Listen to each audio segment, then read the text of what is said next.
Hello everyone, welcome to my channel, Bow and Arrow Tarot. Today we're going to get into the relationship outlook for the sign of Gemini. So let's get right into it. This is going to be for June 1st to the 7th. And Geminis, we're going to start right off by getting out your spirits for the week. Now this is a relationship outlook. So we're going to be pulling cards for your person and for you. And right now, I'd just like to say thank you for stopping by if you're new to my channel. And if you're a regular on my channel, of course, thank you so much. You know how much I appreciate you and your continued support. So let's go ahead and pull out your two spirits. We're going to pull out two spirits for you and your person.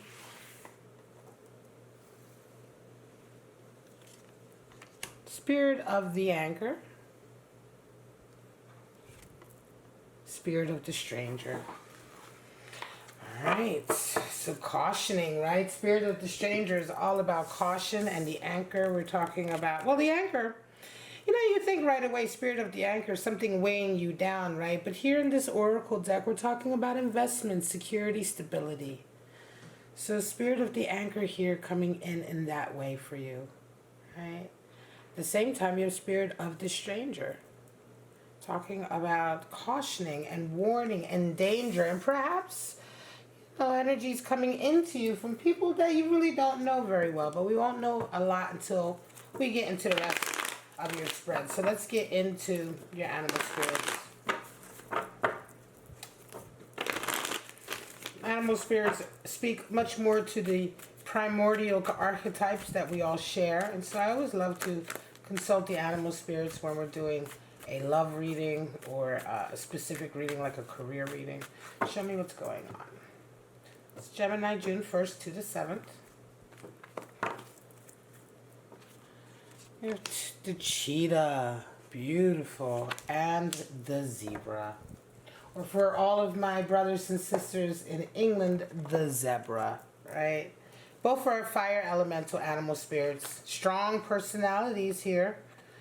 The cheetah is strong masculine energy, fire energy, associated with the sun, associated with that heat and relentlessness of the sun.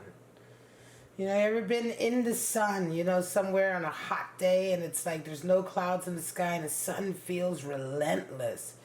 This is sort of the energy of the cheetah, right? We look at the cheetah in the wild, or if you've seen nature videos or nature programs with the cheetah chasing down its prey, it is relentless. It is absolute. It's focused. The drive is incredible. And the cheetah has this ability to really accomplish incredible feats because they go over and above and beyond. Anyone who resonates with cheetah energy is really astounding to watch. And a lot of times they can be highly inspiring for the level to which they're able to accomplish, what they're able to accomplish with very little, right? Which is really sheer determination and will. Then we have the zebra, which is the animal spirit for the quirky one, the artist, the eccentric, right? The zebra is all about the eccentric, highly creative.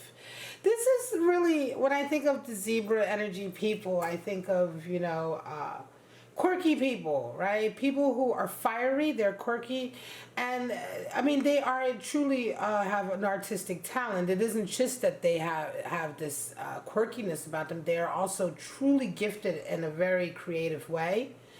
And they are really a special individual to have around when you are doing something creative, because the zebra has a very infectious sort of energy about it, where because of its sort of ability to just be free and open and unique, right? People around someone who's resonating with zebra energy is they're going to be feeling they're going to want to do the same things. They're going to want to sort of express themselves in the same way. They see the other person. Wow, this person is so creative and individual. I have these sides of myself I want to express, and so it catches on like wildfire. Very nice. I want to say, especially if you guys are a creative couple, this is a nice combination of energies. Now, let's get right into it. Get right into your spread. Gemini, we are going to be pulling out your person's cards and your cards. Again, this is a relationship outlook. So we want to see where their head is at and where your head is at. And we'll pull some clarifiers as well. So again, this reading's not going to be for everyone out there. So just take what applies to you and your situation. And if it isn't for you, then just leave it right here on the table with me. All right.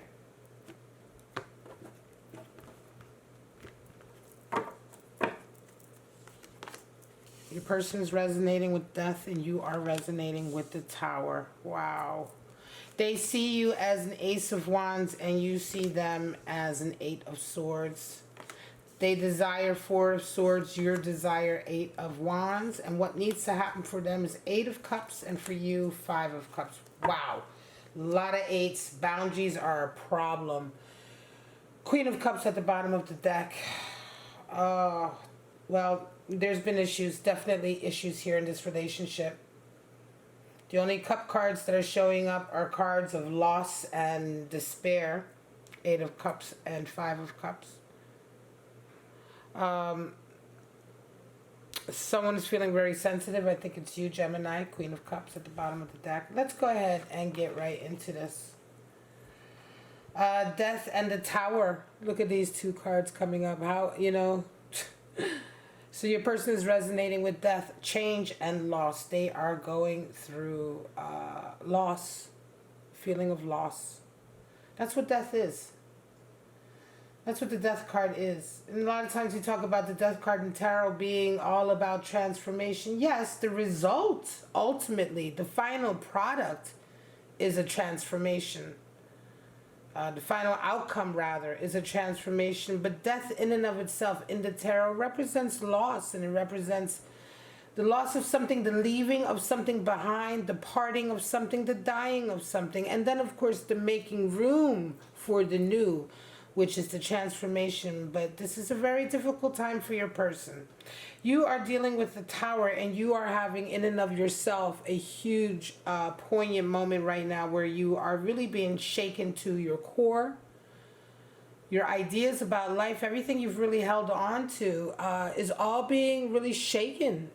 And this is a really sort of coming into the week with a lot of intense energies, a lot of tense emotions and feelings. The world you thought you knew is not what it was. And this is what the Tower is really all about. Experiences coming in, events happening in your life that show you that what you really held on to as being your version of truth wasn't true at all. It is painful and difficult at first to deal with because more than anything it is the shock to our system that something we held on to was wrong and the acceptance of that. But ultimately the Tower moment is also part of a transformatory moment. So you guys are really going through changes, both in a very different way. Now, how do you guys see each other? Well, here we start to get into the meat of it, really, because your person sees you as an Ace of Wands, and you're seeing them as an Eight of Swords. They see you as a source of inspiration. They are seeing you as a source of passion and inspiration. You see them as someone who is very toxic, very alienated by their out sort of dated viewpoints on life. It's very difficult to talk to them. You see them as somebody you can't get closer to. I think you are seeing your person as someone who's really has a lot of issues that they need to work through. And this week, this is really sort of something that's coming to a head. I wonder if this is also part of this Tower moment, because Eight of Swords is very toxic. It's the gaslighter, it's the victim, it's the person who plays the victim card, it's the person who really has alienated themselves from the world around them, but it's really all because of their own behavior. You know, they're such a victim of their own behavior, and this is how you see your person, as very much a victim of their own behavior. Now, it could very well be that your person is indeed going through loss right now, but you're seeing them as, you're seeing that they're actually in fact going through something that was as a consequence of their own actions, Eight of Swords, and this is how you're seeing it. They're seeing you as a source of inspiration and passion, right? I wonder about that, because for you to see them as something so sort of toxic in a lot of ways with this Eight of Swords, I don't even want to say if it's so toxic, but it's certainly, you certainly see, Eight of Swords is a card that can be very, very toxic. It can also be a card where just a little bit of this energy may not be so toxic, but it is dysfunctional. And I say this because, Gemini, you may be dealing with someone who, yes, they may not be all the way on the other spectrum of, let's say, a bona fide out and out gaslighter and victimizer, but they may, you have seen them very much act in such a way that they've sort of been their own worst enemy. And now they're going through this death, and it's like,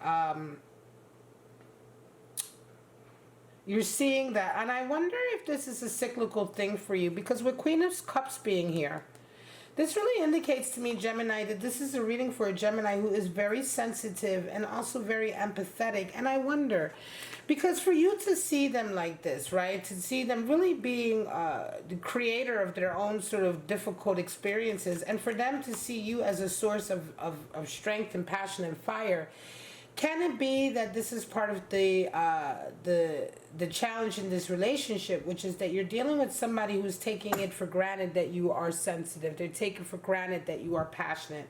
Or perhaps they are taking it for granted that when they are going through these moments of loss, of alienation, right, that you and your fire and your enthusiasm, Gemini, is what they can then depend on to get them out of it.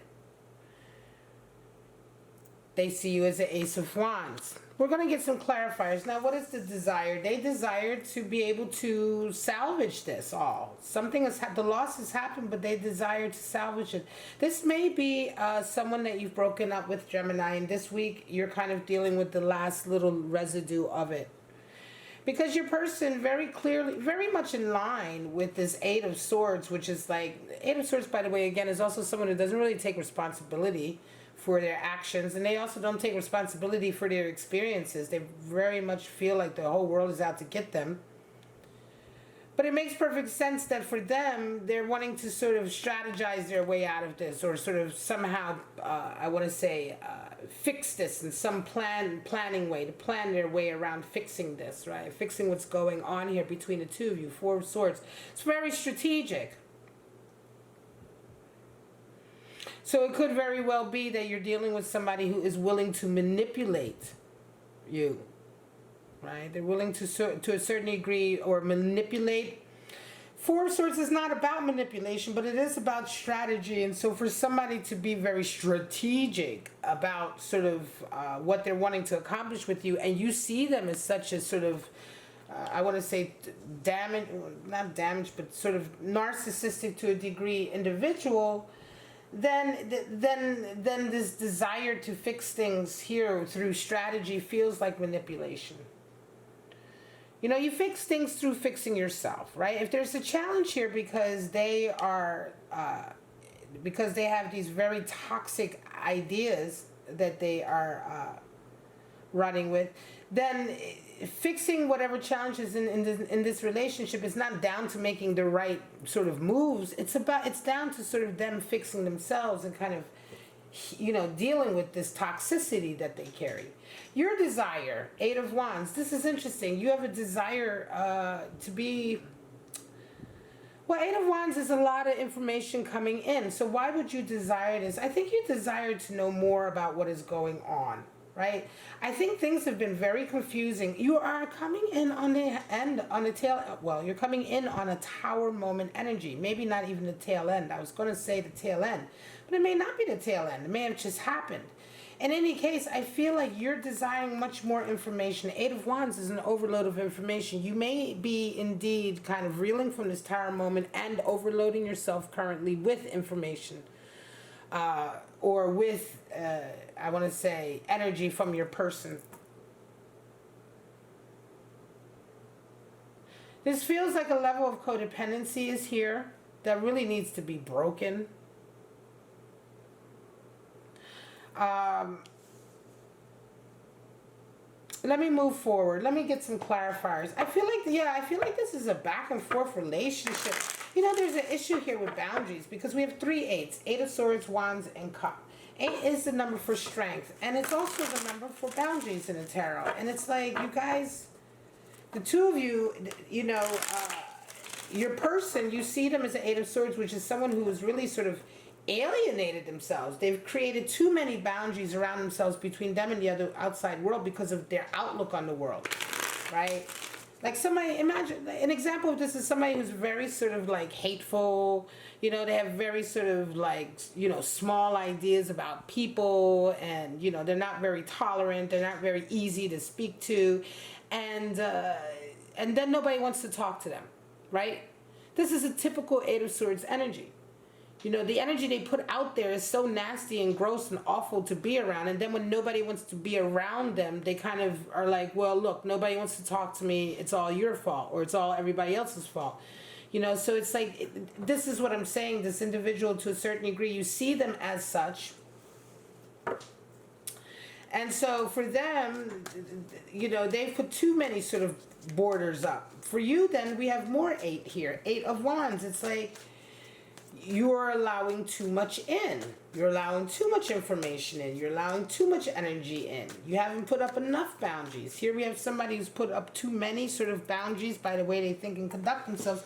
Here we have, and this is how you're seeing them, right? And so that's why I'm saying that. But here we have you, Gemini, and it's almost like you are not putting up any boundaries. You're not putting up any sort of, and you're really taking on too much. And that is in a position of your desire. So this leads me to feel like, is this a bit of a codependent relationship where you are continuing to desire to want more interaction with this person, even though you see them as someone who is quite dysfunctional?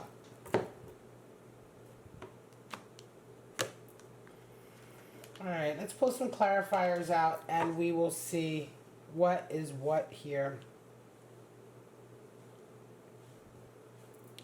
You may also be dealing with somebody who's like a zebra energy person who's very, very artistic and eccentric, and they may be the type of individual who's really drawing you in. 8 of Cups again. Oh, man. The Sun. Somebody's left somebody here. This feels, this has got to be an ex, Gemini, and the 5 of Pentacles. This has got to be an ex who's trying to get you back. You know what I mean? They're trying to come into you, Gemini. They're trying to get you back. They're being very, very determined about it. I'm going to say for you, it's like, wow, you probably are shocked that they're coming back. I think this is part of the Tower moment, that you're shocked. You still see them as a very, very dysfunctional person, but it's like you can't even believe that they're coming back. Emperor here for you. 5 of Swords and 2 of Wands. Okay, so bottom of the deck here is King of Pentacles. So I think what has happened also is that they've gone away, and they were really this feels to me now, let me be clear, Gemini. This feels to me like a relationship or a connection with an ex who's come back into your life. Somewhere along the line when you guys broke up, I think that when you guys broke up, they were probably doing very well financially and you were not doing so well financially, right? Or maybe not as well as they were.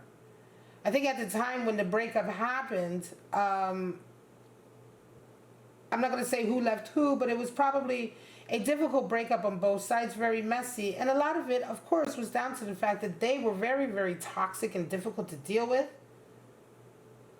And again, I think at the time they had quite a bit of the cash in the relationship.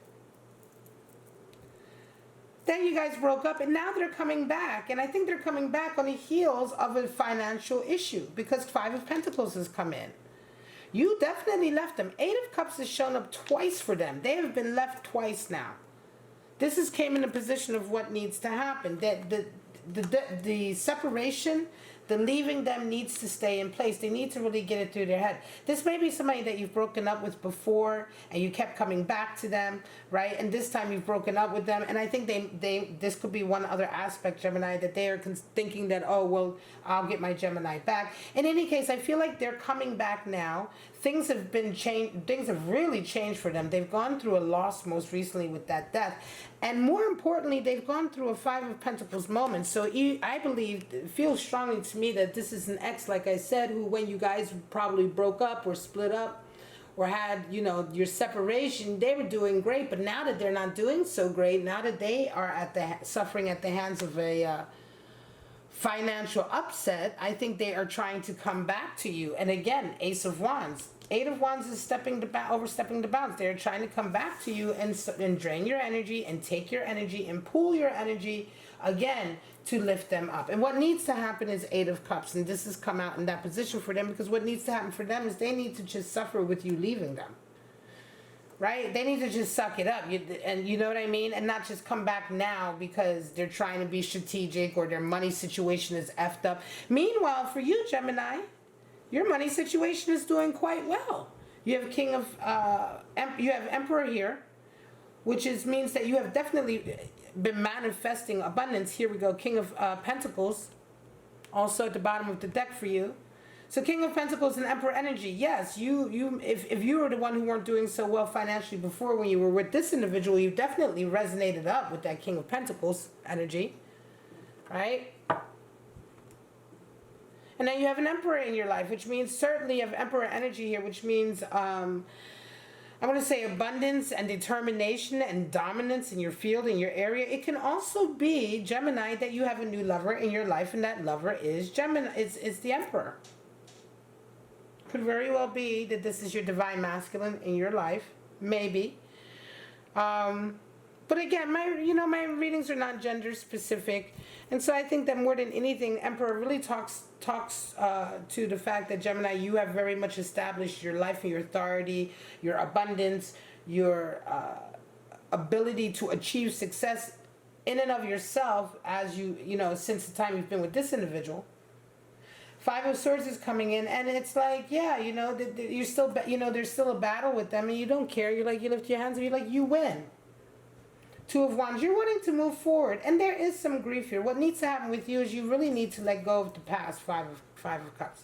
What needs to happen for your person? What needs to happen for you? Well, for your person, they need to just deal with moving on and being moved on.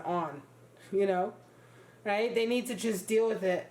For you, it's very much what needs to happen for you is this Five of Cups energy of really just coming to terms with the past and any guilt that you might be harboring for the past, to finally really lay this to rest. You have stability in your life, Spirit of the Anchor. You have stability in your life. It is this person who is lacking stability who is now coming back and wanting to sort of seize some of yours. I'm going to leave it at this, Gemini. This is a tricky, interesting kind of reading, right? It's really not for a Gemini who's with their person, but it is a reading for a kind of fallout that is happening between you and someone you used to be with, an ex, where you guys are kind of still, I want to say to a certain degree, still sort of going through the fallout of it all, right? This is still the lingering bits of the breakup here, because somehow I think they're going to try to come into you this week and communicate with you. And for a split second, you will be communicating with them. But again, it's not like you guys are getting back together or anything like that. It is just much more a sort of doubling down on the fact that, yeah, maybe you guys need to just move on. They need to move on. You need to deal with whatever guilt you ever have held on to from the past and also move on. Because you have also Two of Wands here, which is definitely all about taking that next step to move forward and not backward. All right, guys, I love you so much, Gemini. This is your weekly relationship outlook. I hope it gave you some clarity. I hope it was something that you enjoyed watching. And if you did, please subscribe and like and comment and all of that good stuff, which really, really helps my channel to stay here. This is what I do for a living. And so this is what I've been doing for a living, even before the great world crisis. So it really means a lot to me when you subscribe or when you show me that you care and you enjoy the videos that you got something out of them. And that's it, really. So I will see you guys at the next Gemini reading. For now, please stay safe, stay healthy as best you can, and most of all, stay kind and loving to each other. All right, guys? Bye-bye now.